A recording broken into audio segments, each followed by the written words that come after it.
Flip open a newspaper from 1915 and you might find this advertisement for a book called Improve Your Face by Making Faces.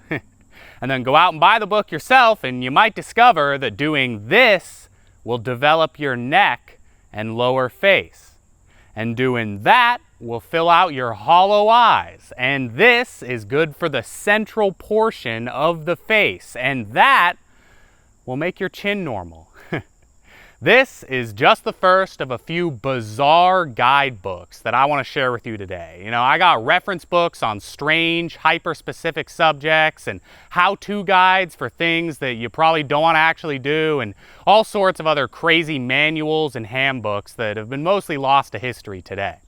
And at the end, I'm actually going to make my brother follow some of these guidebooks and see if they actually work as intended all the way up in 2024. But before we get there, let's get started with this guidebook from 1852 that explains how to cure pretty much any medical issue via mesmerism and hypnosis. And if you don't really know what mesmerism is, that's no problem, because this book is going to tell you exactly what you got to do. Like, for example, if your patient is badly burned, then you're just going to point your finger at the burn and the heat will be sucked up into your finger, relieving the patient. And if they got diarrhea, then you're just gonna breathe on their stomach and run your hands down their body. And for a toothache, well, you just point at the tooth and then you draw out the pain by swiping your hand towards the patient's shoulder or chin. Just whoop, there goes the pain. I think it's like the simplicity of most of these cures that really makes them funny to read, because there's no like hyper detailed like step-by-step process in here where you're like touching the patient in 11 different places and you gotta like push down on some super specific like pressure point, and you really gotta practice and train, and you gotta be an expert, and you gotta know how to make sure you're doing everything correct. Like, there's nothing like that. It's literally just like, oh, you got a bruise? Well then, whew, good as new. And by the way, when I say that this book tells you how to cure like anything, I mean anything, including cancer and deafness and paralysis. Next up, we have ducks. And how to make them pay. This one is actually just a pretty normal guide on like how to make money by raising ducks. I just thought the title was funny. Popular Fallacies, Explained and Corrected from 1924 is a giant list of wrong information that people used to apparently believe 100 years ago that the author is systematically going through and debunking one after the other. Like, no, cats do not suck the breath out of sleeping children, I swear. Or no, if you stain your clothes with a raspberry, you don't have to wait until raspberries are out of season to get the stain out. And no, if you burn yourself, you shouldn't put your hand back into the fire to draw out the inflammation. And no, France is not a dying nation. And no, you can't just go up to a scientist and say, discover something for me, and they're just gonna go right out and make a new discovery. And while we're at it, no, we're not all equally able to make scientific discoveries. Some of you are just dumb, and no, you don't got free will, stupid. That's just a myth.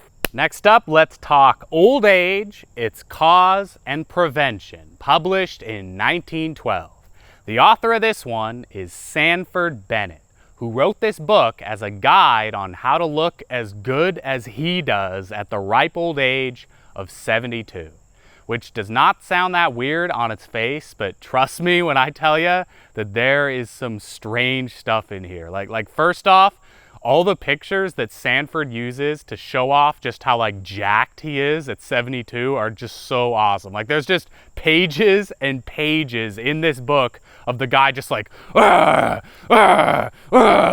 how smooth my throat is. But even beyond that rockin' bod there, like, Sanford has some pretty interesting ideas on how to stay in shape and appear more youthful. Like there's plenty of good advice in here, you know, stuff like do some stretching and get some fresh air and keep yourself clean. But then the more you flip through the book, eventually you realize that Sanford's entire program is actually based around exercising in bed.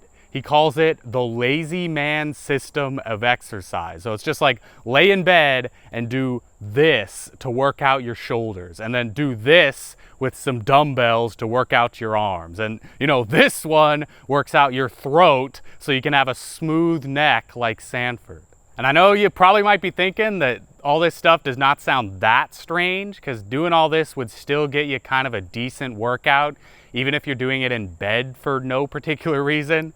But Sanford actually wants you to do quite a bit more than just some simple muscle exercises. Like, for example, strengthen your internal organs by laying in bed and lightly punching yourself in the liver 20 times a day. Or lose belly fat by laying in bed and punching yourself in the stomach. Or improve your vision by laying in bed and then rolling your eyes around like this. And then also punch yourself in the head. And that's not even mentioning the entire chapter that's devoted to like zapping yourself in the face with an electric mask so you can have younger looking skin. Moving along, we got an essay upon the wind, published in the year 1800. I really debated including this one in the video because it's a little gross, but I ultimately decided that this is just way too weird to leave out of the video, because the alternate title for this book is An Essay Upon Farting. And what it is an examination of the different types of farts and how to obtain them. Like, for example, if you want fart number 2, which is the double fart, then you're gonna need to go find a healthy person and make them do a bunch of exercise, and then feed them 1 quart of pea soup and 1 pound of fried onions and 2 pounds of fried beef.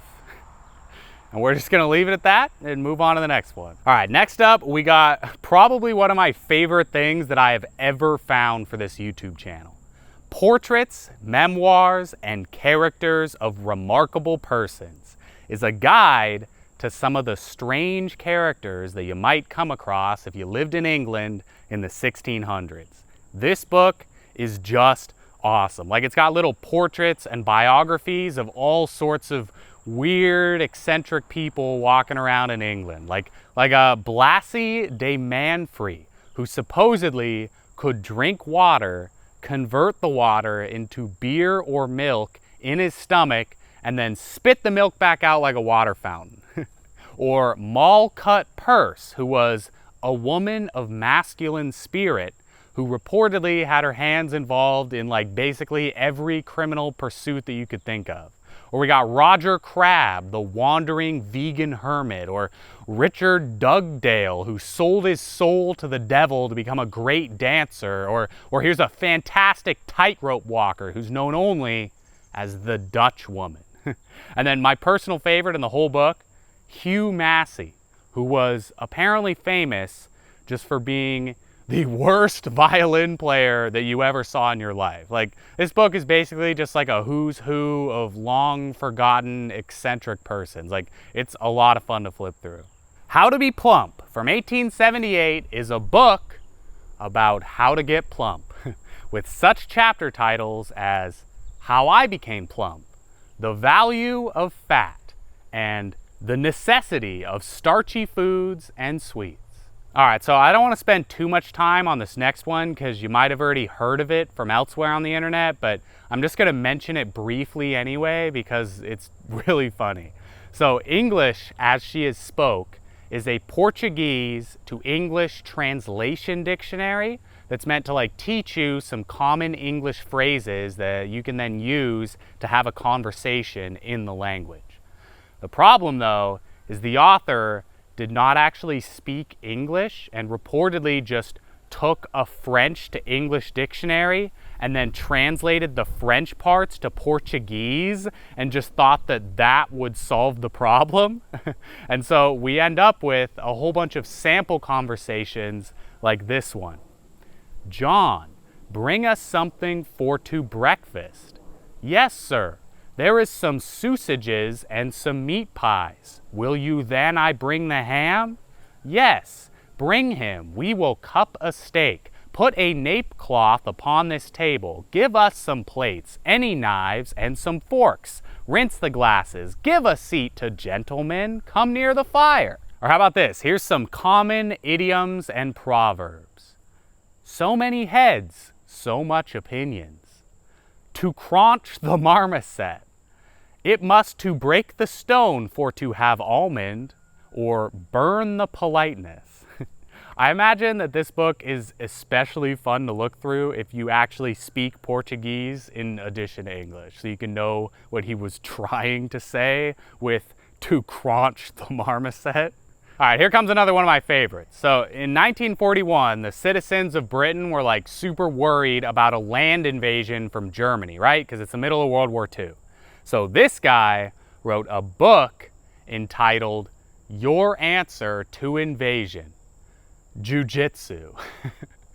I like this one because this is not a book for active soldiers to learn jiu-jitsu. This is very specifically about teaching regular, average people unarmed combat in order to repel an invasion in World War II. Like, this guy wants the whole population of Britain to be trained specifically in jiu-jitsu so that if a German soldier ever lands in Britain, he's gonna hop off the boat and look around, and then the hot dog man is gonna be tying him up like a pretzel, and the teacher walking home from school is gonna monkey flip him down the sidewalk, and the garbage man is gonna be blasting him in the throat. All right, here's a pretty fun one. Back in 1930, a guy named Dr. Halsey Kaysen tried to mathematically determine what the most annoying thing in the world is.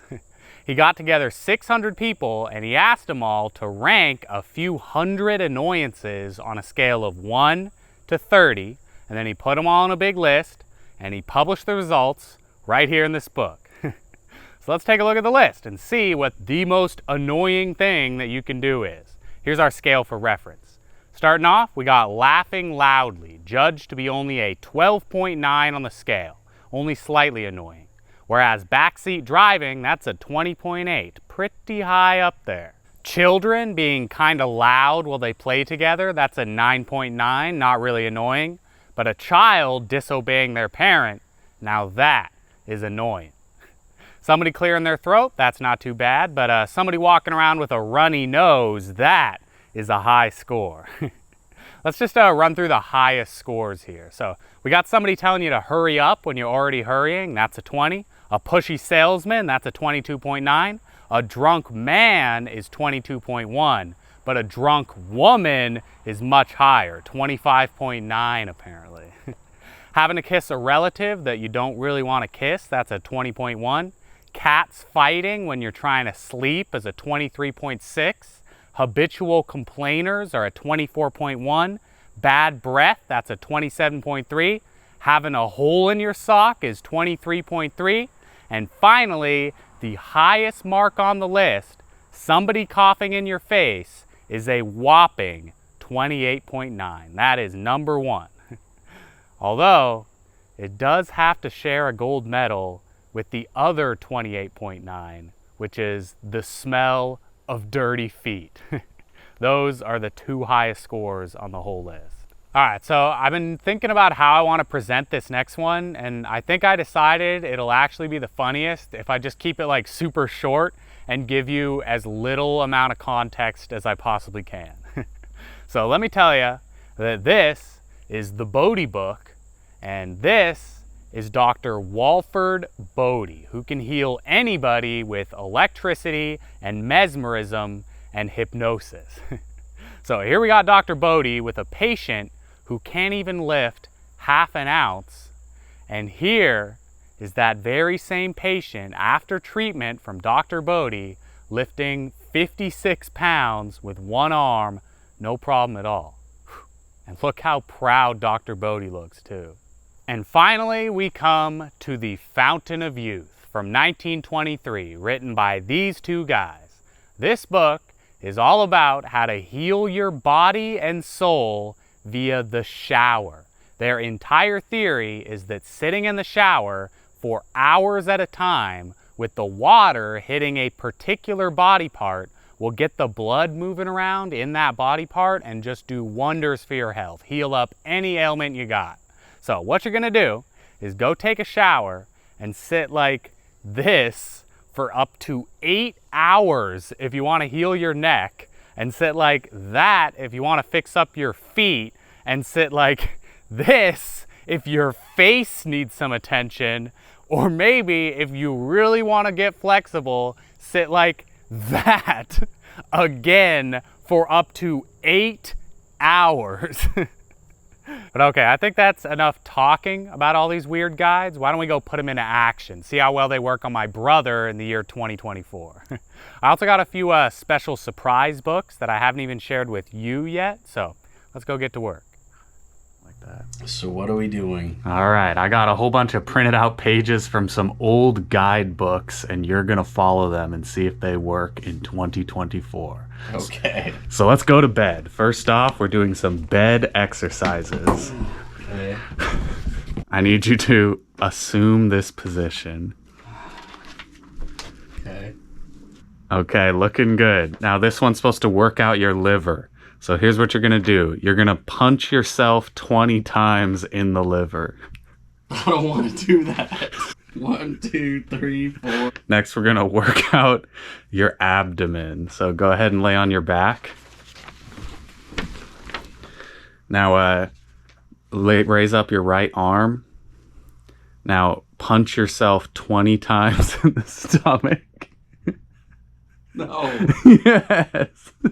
Strike the abdomen rapidly with your clenched fists, alternately contracting and relaxing the abdominal muscles. You want me to Donkey Kong my stomach? Yes. All right, last one. This one's gonna improve your vision. Okay. So I need you to roll your eyes in a wide circle to the left. Okay, just keep doing that. Keep going. Now, now while you're doing that, punch yourself in the head 20 times. You just wrote these yourself. No, I didn't. Okay. All right, so you do stand-up comedy sometimes, right? Yes. All right, well, I got some new material for you that I think really might knock them dead at your next show. All right. The new Italian joke book. Arturo, I lost my dogga last weeka. Angelo, why don't you advertise for a heme?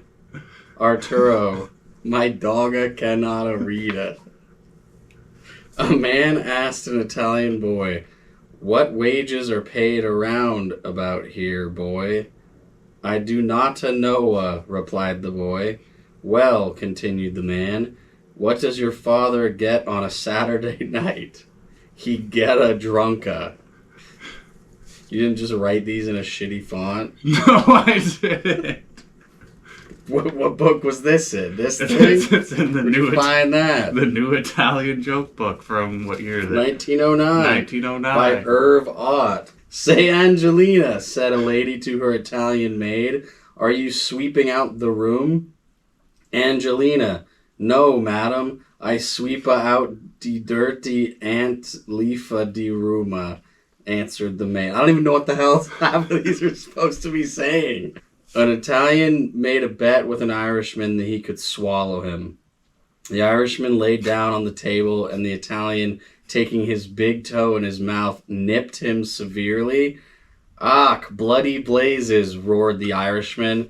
"You're biting me." "Well, you olda foola, did you think I go swallow you all?" All right, so next thing we're going to have to make a run to the grocery store because you're going to have to eat 1 pound of cow heel, 1.5 pounds of tripe, and 2 pounds of beef steak. Why? For fart. All right, next we're going to develop your neck and lower face. Okay. Lower face. Improve my face by making faces. What, I just do that? Go ahead. Makes the chin normal. How's your chin? Feeling normal? Yes. Good. All right, get up. We gotta go to the bathroom. All right. So, here's what you gotta do. No. I'm not doing that.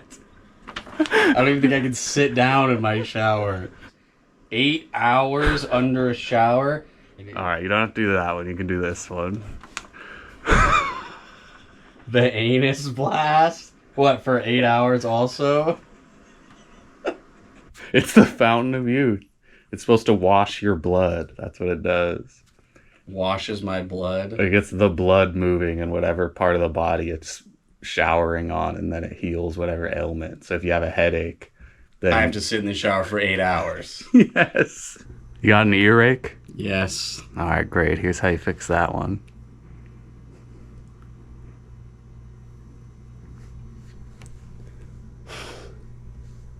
The cure-all. You got a bruise? Yep, I do actually. Oh, cool. Let me see. Somewhere. I'm not putting your ass Do on I? your tube.